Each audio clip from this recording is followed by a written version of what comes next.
तो उपाध्यक्ष महोदय वित्त मंत्री को देश की आर्थिक स्थिति और गरीबी के संबंध में जितनी जानकारी प्राप्त होती है उतनी किसी अन्य मंत्री को संभव नहीं होती। बजट बनाते समय वैसे तो बजट में आय व्यय का ब्यौरा होता ही है, लेकिन बुनियादी तौर पर देश की आर्थिक नीतियों में किस प्रकार का परिवर्तन हो तथा किस मार्ग पर वह देश को चलाना चाहते हैं, सरकार का लक्ष्य क्या है, इन सब नीतियों का बजट में जिक्र होता है। हमारे वित्त मंत्री चाहे जिस पद पर भी रहे हों, चाहे वे मुख्यमंत्री रहे हों या केंद्रीय सरकार में रहे हों, उन्होंने शानदार काम किया।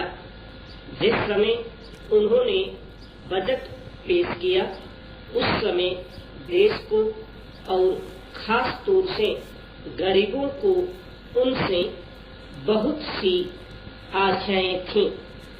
देश में लगभग 6 लाख गांव हैं।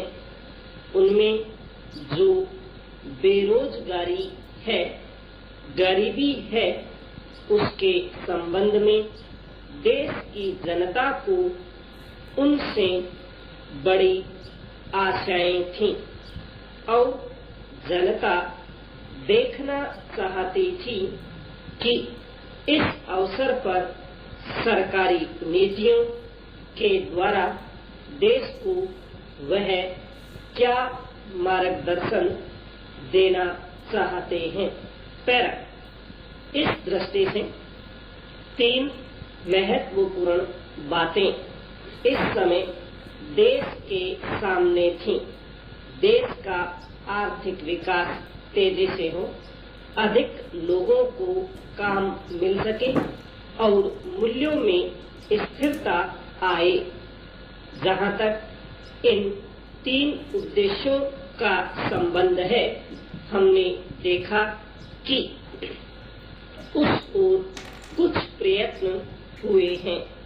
खास तौर से गरीबी हटाओ के संबंध में इस देश में जो चर्चा चल रही है, इस बजट में कुछ हद तक उसका उल्लेख मिलता है, क्योंकि जितने भी प्रत्यक्ष कर लगे हैं वे ज्यादातर धनी लोगों पर और खास तौर से शहर के लोगों पर लगाए गए हैं।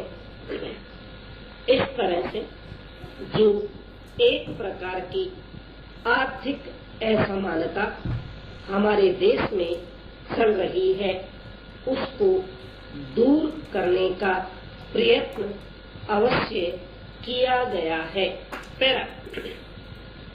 1947 में जब हमारा देश आजाद हुआ था, उस समय देश में जितने सरकारी कर्मचारी थे वे ऐसा समझ बैठे थे कि अब तक देश में जिस तरह से अंग्रेजों का प्रशासन चल रहा था उस तरह से काम नहीं चलेगा, क्योंकि कांग्रेस के जो नए लोग आए थे, जो मंत्री बने थे, वे लोग धन के मामले में त्यागी आदमी हैं।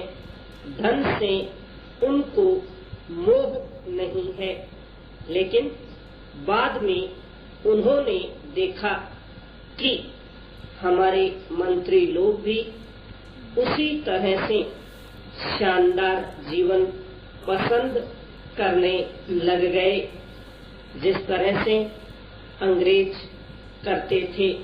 पर उपाध्यक्ष महोदय तब उन लोगों को कुछ उम्मीदें हुई कि हम लोग भी उसी तरह चल सकते हैं जिस तरह से पहले चल रहे थे।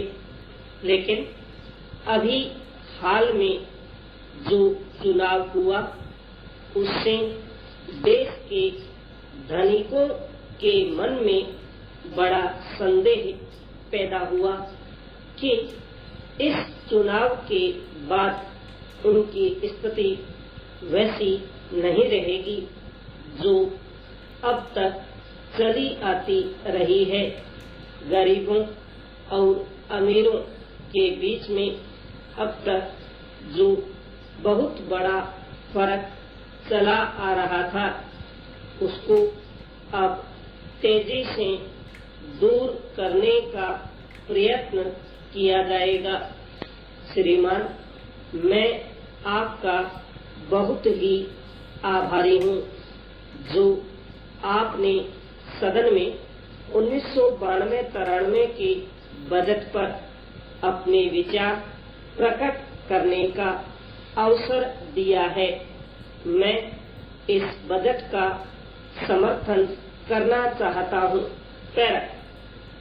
श्रीमान, मैं सबसे पहले अपने दल के नेता प्रधानमंत्री को इस बात के लिए बधाई देना चाहता हूँ कि उनके नेतृत्व में देश में कांग्रेस दल को स्पष्ट बहुमत मिला और इसके फलस्वरूप यहाँ पर केंद्र में एक ऐसी सरकार का गठन हुआ जो कि देश में वास्तव में समाजवाद लाना चाहती है।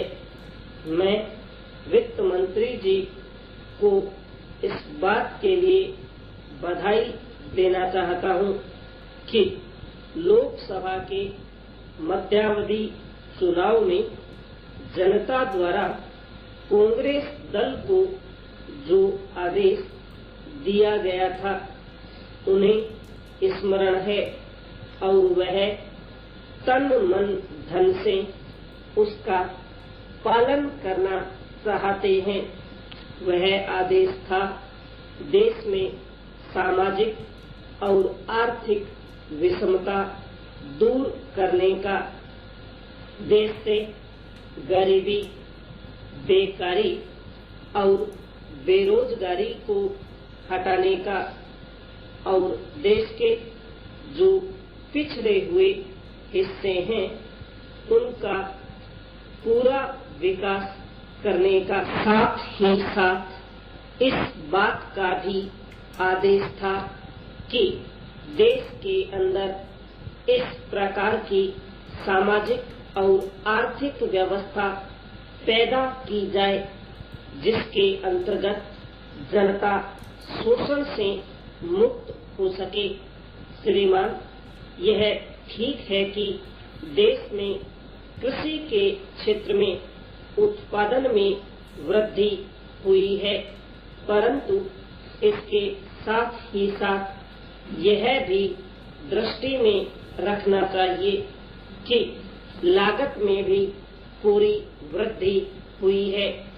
इसके लिए आवश्यक है कि सिंचाई के साधन बढ़ाए जाएं और अधिक उन्नत बीजों का प्रयोग किया जाए।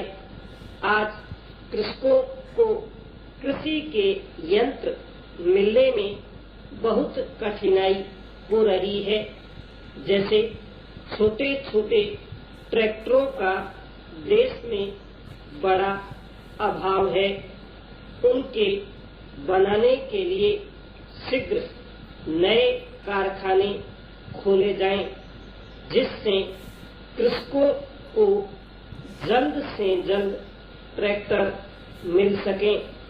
हमारा ऐसा विश्वास है कि अगर ऐसी व्यवस्था सरकार की तरफ से हो जाए तो इस समय देश के जो उद्योग कृषि के क्षेत्र में हैं उनके उत्पादन क्षमता में दुगनी वृद्धि संभव हो सकती है। गन्ने की खेती की स्थिति भी बहुत गंभीर है। संपूर्ण विराम।